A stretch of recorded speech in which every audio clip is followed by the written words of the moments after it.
Hey guys, this is Theo here, and welcome to the course that I'm doing on Free Code Camp. So we are going to go through, first in this course, we're going to do the front-end library certification, and this is beta.freecodecamp.com.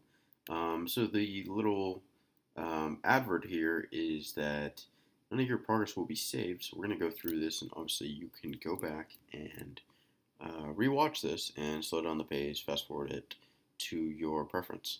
So the first thing that we're going to go do is Bootstrap, and if you're not familiar with Bootstrap, what it really requires is just a knowledge of basically, there aren't really APIs for CSS, but just an understanding of sort of the syntax of Bootstrap. And Bootstrap is a front-end framework, basically CSS framework, that implements a lot of classes, say for buttons or forms, that make styling very easily. And one popular thing that a lot of these front-end CSS frameworks have are what are called grid systems. And what that means is when we're building a responsive website that looks good on multiple devices and viewports, etc., sizes across the browser, when you expand it or if you switch it from or if you change from a landscape view to a horizontal view, that everything still looks good and performant, both in style and in responsiveness. So with that said, let's go ahead and go here to the introduction to the Bootstrap challenges. So it says Bootstrap is a front-end framework used to design responsive web pages and web applications. It takes a mobile-first approach to web development. Bootstrap includes pre-built CSS styles and classes, plus some JavaScript functionality. So I didn't mention that, and the reason I didn't is because I think when you're learning Bootstrap, the first thing is to just get an understanding of the classes that it provides and what it provides stylistically. But as you'll see as we go through this, Bootstrap as well does provide good functionality for drop-down menus and creating smooth animations and transitions. So let's move on, go to the next step.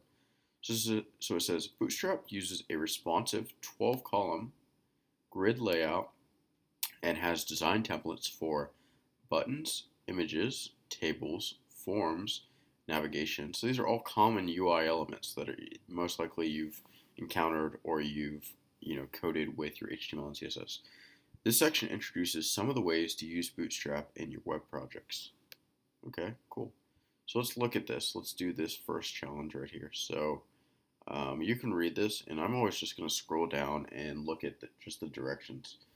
And again, you can fast forward or slow down depending on your preference. So to get started, we should nest all of our HTML except the link tag and the style element in a div with a class of container fluid. So this is what it's asking us to do is just wrap everything in this div with this class of container fluid. And really, I'll explain it, but a container is a very common class in Bootstrap that will provide some general padding and will allow us almost as a wrapper to center all of our stuff very easily. And this is almost very similar just if you have an overarching wrapper ID or class. So let's go ahead and run the test and make sure we got it right. And what it really does, what container fluid does, let me see if I can open this up real quick and show you guys. So container fluid, let's look at the styles that it applies. So it applies some padding right and left, and we can sort of look at what that is without it. And then it also, you can't really see it here because it's small, but it's going to center everything with margin right, margin left auto, which is the same as obviously margin 0 auto to an extent. So cool. Let's go ahead and move on. And so let's run the test. Awesome. Let's go to the next challenge. So this next one is all we need to do is add image responsive class to your image. So this is another class that Bootstrap provides. And what it does is it will basically give a height of auto and a max width of 100% to our image so that as we scale, our image will respond appropriately. So let's go ahead and do that. Okay, so you should have a total of 2 images. Your new image should be below your old one and have the class image responsive. Okay, so let's see where we want to put this. Um, okay, so let's put it, where are we going to put it? First, add a new image below the existing one to the source. Where is our image? Image. Okay, there it is. So that's our image. Okay, so now what we want to do is um, add it right. I guess we can add it, and it's right after that link. So we'll say obviously image source. We'll give it the source, and we will give it a class of image responsive. And let's look at what this does. Let's run this. Okay, so there's our image right there. And just to show you guys, if we inspect this, just so it's not magic, image responsive, what does it do? It gives a max width of 100%, like I said.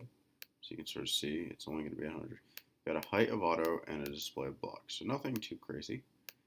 All right, so let's run the test. And let's go on to the next challenge here. And let me just go and look at the map real quick. So we'll probably do a few more, and then I'm going to break this into a few parts. So this next one is center text with Bootstrap. So this is a very common need in building out web pages, is we want to center text or align it in the center. So Bootstrap, obviously, to support this, has a class called text center, and intuitively it does what you would think it would do. So all we need to do is add the class text center to our h2 element. So let's go ahead and find h2. And we're going to say text center. All right, let's run this. So just to show, where is our h2 cat photo? Okay, there we go. So let's look at this with inspect, and let's see what text center actually does. So all it does is text align center, right? So nothing too crazy. So let's run these tests again, and let's go to the next challenge. So now we want to create a Bootstrap button, and buttons are a very common UI element that we're going to create a lot. So thankfully Bootstrap also implements this, and so let's create a new button below your large kitten photo. So let's look at right here. So obviously to create a button, let's create it like that, and it's just going to say like as the text. And for the class, we're just going to give it button right now. And let's look at, so this is a general button, submit. Well, let's run this and look at our button. So you can sort of see it's got that border removed, it has a little bit more padding, and let's just investigate it a little bit to sort of look at it. Most of it is the padding and the border removed. So there you can sort of see it's got a border of obviously transparent, right? And it's got a border radius, so the corner's a little bit rounded, etc. Font size, everything. And it's got some padding, and yeah, and display of inline block. So cool. All right, so let's hit that again and move on to the next challenge. So the next one is create a block element bootstrap button, right? So that was inline block. So how do we do that? Very simply is what we're going to do is create a button with class of button block. Okay, so what we're going to do is, so let's go find this button again, and here it is, and we'll just say button block. Okay, so let's go ahead and run this.